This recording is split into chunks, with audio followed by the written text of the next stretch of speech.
नमस्कार, स्वागत है आपका इंडिया न्यूज़ 28 में। आइए बात करते हैं तमिलनाडु की कुछ खास खबरों की। तमिलनाडु स्कूल हॉकी लीग राज्य championship 2025। Tamil Nadu school hockey league DSHL season 2 की राज्य चैंपियनशिप 2025 का आयोजन 12 से 16 नवंबर तक तिरुचि के अन्ना स्पोर्ट्स एरिना में स्थित हॉकी स्टेडियम में किया जाएगा। पूरे तमिलनाडु में जिला और क्षेत्रीय स्तर पर इस चैंपियनशिप में 12 टीमों ने भाग लिया। इस आयोजन में खिलाड़ियों, प्रशिक्षकों, मैच अधिकारियों और आयोजन समिति के सदस्यों ने भाग लिया। निम्नलिखित टीमों ने पुरस्कार जीते। पहला सैयद अमल HSS रामनाथपुरम, दूसरा HSS Ariyalur SH Abdul Rahman HSS, चौथा अमेरिकन कॉलेज मदुरै। त्रिची से मुख्य संवाददाता वी बालाजी की रिपोर्ट।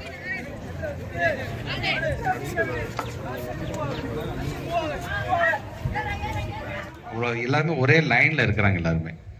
ஸோ ஒருத்தர் ஒரு செய்ய வேண்டும் என்று ஆசைப்பட்ட அதற்கு உறுதுணையாக without showing their face, without taking the credibility, இது என்னால் தான் நடந்துச்சு, நான் தான் பண்ணலாம் கிடையாது. அவங்கவுங்க வேலையை அவங்கவுங்க அங்கங்கே பண்ணிட்டு இருக்கனால தான் இந்த மாதிரியான ஒரு வெற்றிகரமான ஈவெண்ட்டை நம்மளால் தொடர்ந்து நடத்த முடிகிறது.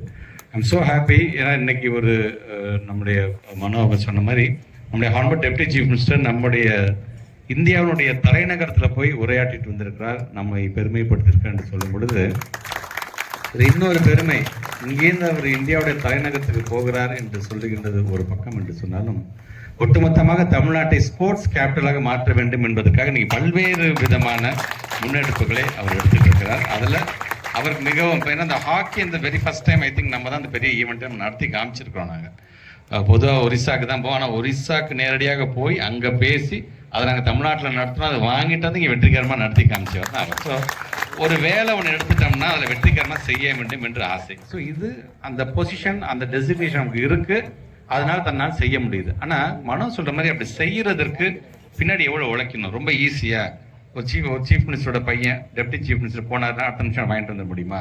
அதுக்கு பின்பு இருக்கக்கூடிய பல்வேறு வேலைகள் இருக்குது. அதெல்லாம் சரி செஞ்சாதான் நம்மளுடைய தமிழ்நாட்டுக்கு கொண்டு வர முடியும். ஸோ ஃபர்ஸ்ட் பிளாட்ஃபார்மை செட் பண்ணிக்கிறாரு. பிளாட்ஃபார்ம் என்னுடைய ஸ்டேட் இந்த ஈவெண்ட் நடத்துறதுக்கு சரியான இடமாகத்தான் இருக்கிறதா, அதை நான் தயார்படுத்திட்டேன்னா மென்டலி இஸ் கெட்டிங் ப்ரிப்பேர்ட். அது முடிஞ்சதுக்கு அப்புறம் துணிஞ்சு போய் எங்களுடைய ஸ்டேட்டுக்கு வாங்க, நாங்கள் எப்படி நடத்தி காட்டி பார்க்குறோம் என்று சொல்றாரு. ஸோ இன்னைக்கு அதில் எங்களுடைய ஒவ்வொரு முறையும் சொல்லும் போதெல்லாம் நம்முடைய ஸ்கூல் சார்ந்து இந்த ஹாக்கி லீக் பார்த்தீங்கன்னா இது ஒரு இன்டர்நேஷனல் லீக் லெவலுக்கு நாங்கள் நடத்தி காமிச்சிட்டு இருக்கிறோங்கிறது நமக்கான மிகப்பெரிய ஒரு பெருமை. குழந்தைங்களுக்கான அந்த எக்ஸ்போஷர் கண்டிப்பாக தேவை. ஆட்சி மாற்றம் ஏற்பட்ட வெரி ஃபர்ஸ்ட் டைம் நம்ம இன்டர்நேஷனல் செஸ் ஒலிம்பியாட் நம்ம நடத்தி காமிச்சோம். நம்ம அவ்வளோ ஈஸி கிடையாது. அது செஸ் ஒலிம்பியாட் நடத்துறதுக்கு அன்னைக்கு கேட்ட கண்ட்ரி வந்து ரஷ்யா. ஆனால் கொரோனா காலத்திலேருந்து மீண்டு வந்துட்டு இருந்தபோது உடனடியாக எங்களால் செய்ய முடியுமா நினைக்கும்போது இமீடியட்டாக தமிழ்நாட்டோட முதலமைச்சர் 1 hour தான் மீட்டிங் நடத்தினார். நம்மளுடைய பியூரோக்ராட்ஸோட இமீடியட்டாக அதை நம்மளுடைய தமிழ்நாட்டுக்கு நம்ம கொண்டு வந்தோம். ஒரு 6 மாதம் 7 மாதம் ப்ரிப்பேர் பண்ண வேண்டிய அந்த பிளாட்ஃபார்மை வெறும் 40 நாளில் ப்ரிப்பேர் பண்ணி ஒட்டுமொத்தமாக மோர் தென் 100 countries இங்கே வந்து நடத்திட்டு போயிருக்கிறாங்க அந்த செஸ் ஒலிம்பியாட். அப்படிங்கும்போது ஒட்டுமொத்த உலகத்தோட பார்வை, அவர் சொல்ற மாதிரி இன்னைக்கு ஒரு லோகோலேருந்து நம்முடைய கல்ச்சர் எப்படி நம்ம பறைசாற்றுறோம் அப்படிங்கிறது அவர் சொல்லிட்டாரு.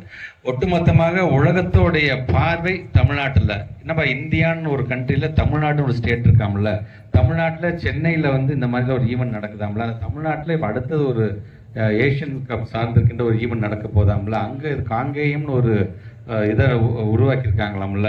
ஸோ இந்த மாதிரி பார்க்கும்போது இந்த மஸ்கட் உருவாக்குறதுலாம் பார்த்தீங்கன்னா வெறுமனே ஒரு சும்மா ஒரு பொம்மை மாதிரி கிடையாது அது. ஸோ இது மூலமாக நம்முடைய இதை எப்படி நம்ம வந்து பறைசாற்றோம் எல்லாத்திற்கும் அப்படிங்கிற மாதிரி. ஸோ எனக்கான பெருமை தமிழ்நாடு முதல் 234 தொகுதிக்கு நான் போயிருக்கேன், இன்ஸ்பெக்ட் பண்ணியிருக்கேன். அதை என்னால் மறக்க முடியாது.